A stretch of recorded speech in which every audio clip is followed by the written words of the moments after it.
Party मुझे बनाएगी तो मैं हरियाणा की तकदीर और तस्वीर बताऊंगा। जो पार्टी हाईकमांड फैसला करता है कांग्रेस पार्टी में, वही सबको मान्य होता है।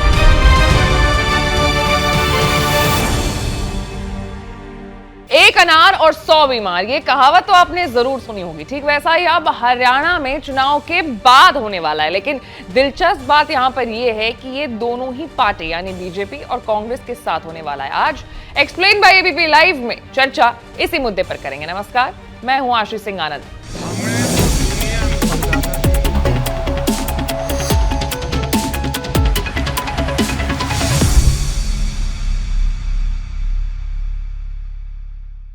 हरियाणा में 5 अक्टूबर को वोटिंग हुई और अब 8 अक्टूबर को नतीजे हैं। लेकिन असली लड़ाई जो है वो नतीजों के बाद ही होगी, चाहे कोई भी पार्टी हो। सबसे पहले अगर बात करें कांग्रेस की, तो कांग्रेस ने अपने सीएम का चेहरा कौन होगा वो अभी तक बताया नहीं है, जिसके कारण सीएम पद के लिए कई दावेदार खड़े हो गए हैं और पार्टी के अंदर घमासान मचा हुआ है। वहीं दूसरी तरफ हालांकि बीजेपी ने सैनी साहब को तय कर लिया है, लेकिन फिर भी कुछ नेता हैं जो मुंह फुलाए बैठे हैं, जो अलग अलग बातें कर रहे हैं। एक एक करके सब पर चर्चा करेंगे।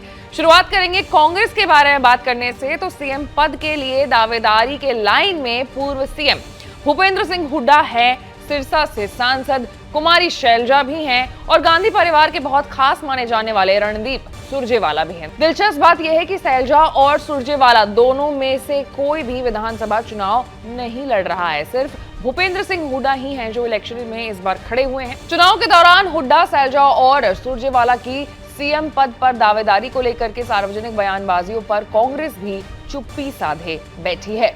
वहीं शैलजा हरियाणा में कांग्रेस की दलित चेहरा हैं, वो भूपेंद्र सिंह हुड्डा की कट्टर प्रतिद्वंदी भी हैं। सिरसा से सांसद शैलजा ने मुख्यमंत्री पद के लिए अपनी दावेदारी खुलकर जताई भी है। बताया जा रहा है कि विधानसभा चुनाव में कांग्रेस की 75 से 80% सीटों पर उन्हें टिकट मिला है, जिन्हें हुड्डा कैंप चाहता था। इस वजह से चुनाव के दौरान शैलजा की नाराजगी की खबरें भी उड़ी, लेकिन उन्होंने अफवाह बता करके खारिज कर दिया।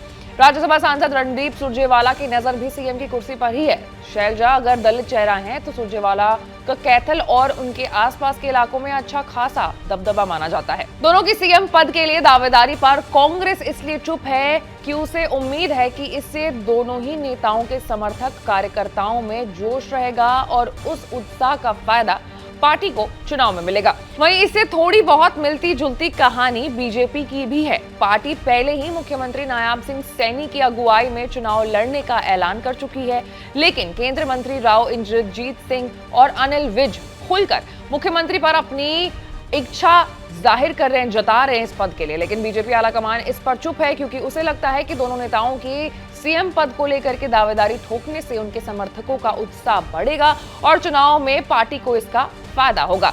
राव इंद्रजीत सिंह अहिर हैं और विज पंजाबी हैं। ये दोनों ही जातियां कम से कम 20 विधानसभा सीटों पर हार जीत तय करती हैं। इन दोनों नेताओं के जरिए बीजेपी इन दोनों जातियों को साधने की फिराक में चल रही है। फिलहाल तो देखा जाए तो मुख्य जो पार्टी है हरियाणा में दो, बीजेपी और कांग्रेस, दोनों में अंदर ही अंदर सीएम पद को लेकर के जो घमासान है वो छिड़ा हुआ है।